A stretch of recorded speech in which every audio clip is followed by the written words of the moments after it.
I'm Brian with Inertia Coffee Company. I'm the head roaster at our cafe and coffee roasting company.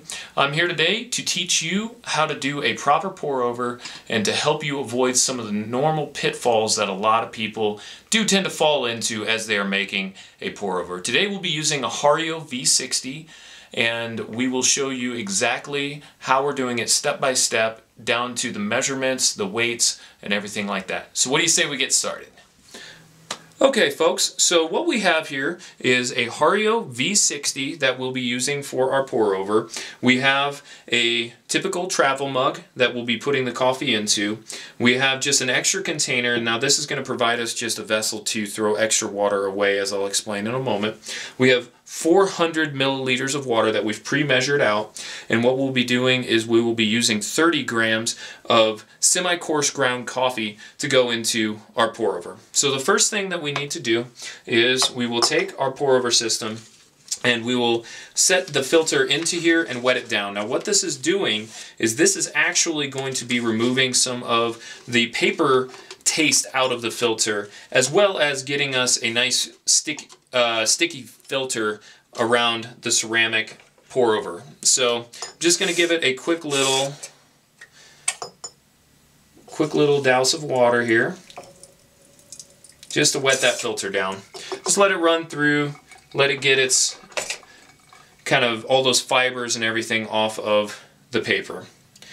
Kind of get it stuck back down here. So that's what we needed that for. Now what we'll do is we'll go ahead and set all of this onto a scale. I'm going to go ahead and turn this scale on, and at this point we have it preset to grams. Now I'm going to go ahead and take our coffee, which is pre-ground up, and I'm going to add 30 grams of coffee into this.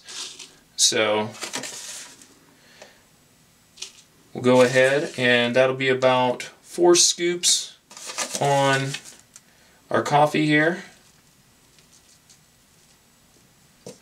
and get a little extra in there. Alright, so 30 grams, 31 grams of coffee. So now at this point, what I'm going to do is I'm going to take this and just shake it just a smidge. Now what that's going to do is it's going to take that pile of coffee and it's actually going to flatten it back out, and it's going to allow us to be able to get a more even pour on our first pour. I'm going to zero this out, get that back down to 0, so that way it will give us an accurate reading once we begin to pour our water.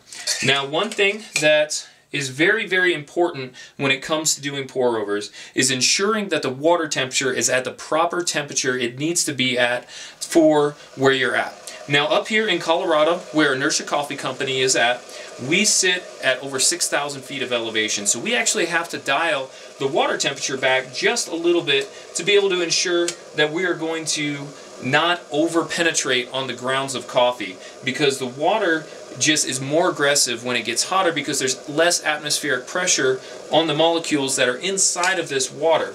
And so the temperatures that we have found to be the best temperatures is usually between 170 to 180 on our temperature gauge, and 170 usually applies to more of a lighter medium roast. Something that is like what we're using today, which is a medium dark Rwandan coffee, we find that 175 is really the sweet spot for it. If you're using a dark roast, usually you can get up to about 180 without pushing it too hard. So the first thing that we have to do when we go to apply this water is ensure that we're hitting the center and doing a nice even swirl out, and we'll get 100 grams of water put into here. So let's go ahead and begin with that. Get a nice even in the center, work our way out. Now you're going to see that this starts to really change in the way it looks. Now what's happening is the coffee is releasing a lot of aromas right now. There's a lot of smells that are accompanied with this coffee that's coming out, and you'll see that it's bubbling. Now the reason that this is bubbling is because there is a lot of gas that's being released. This coffee was just roasted yesterday and just got out of its off-gassing period, but there is still a lot of carbon dioxide that is released during its off-gassing period. And so what we're doing here is when it's introduced to water is all that gas is just being released all at once. And you can tell it almost looks like a brownie mix. And what we're going to do is on the second pour, you'll see that there's actually a cavity that's created inside of here that is just a big gaseous cavity, if that doesn't end up popping before this first pour is done. So one thing you want to do is give it about a minute, give or take, until you start your next pour. Now what we're going to do is, again, hit that center and swirl out. So go ahead and hit it in the center. You see that just popped and went into this big cavity. That's how much gas is released during the initial pour of a proper pour over. Now, one thing to keep in mind too is that with this coffee is that temperature is just at that right point to where it is not going to overexpose these grinds, because if you use too hot of water, what's going to happen is your coffee is going to end up being extremely acidic and very, very bitter. And that's what we're trying to avoid here. So you got to find that sweet spot to really make sure that your coffee is going to turn out proper and really where you need it to be.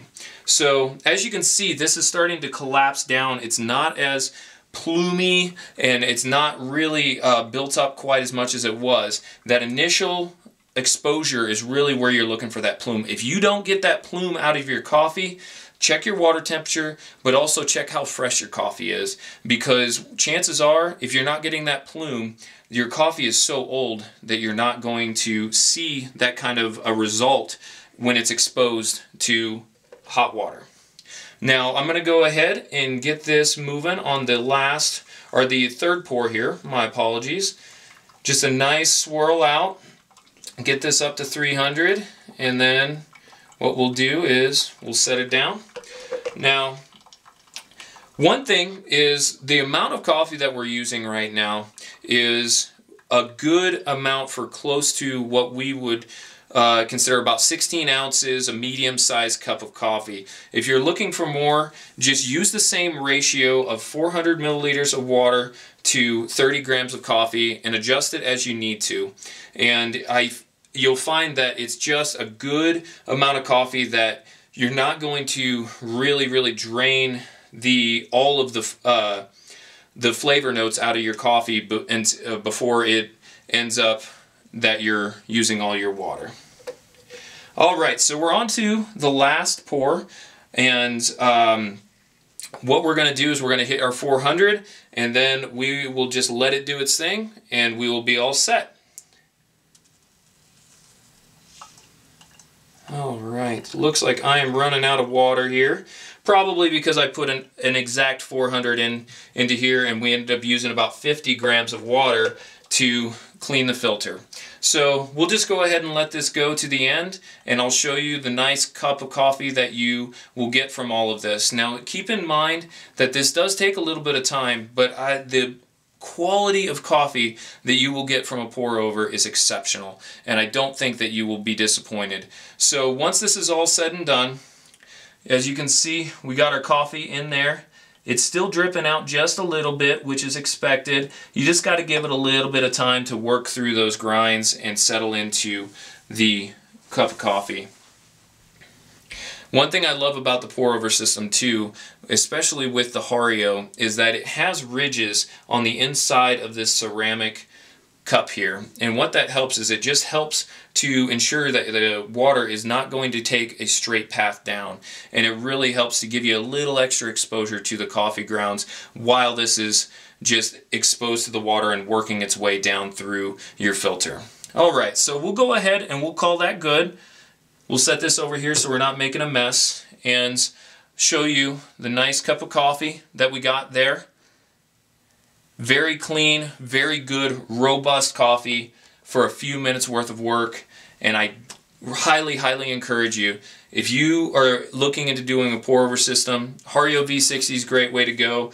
The Osaka Gooseneck Kettle, excellent product, and you will not be disappointed if you're in a situation where you're able to take the time to really make this pour-over system.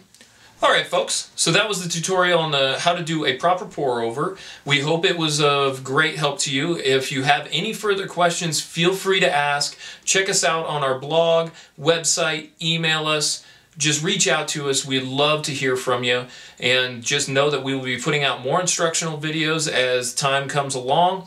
And if you ever want to know about coffee, make sure you know Inertia. That's what we're all about. We want to make you a better coffee drinker. Until next time, take care, and we'll see you soon. Bye-bye.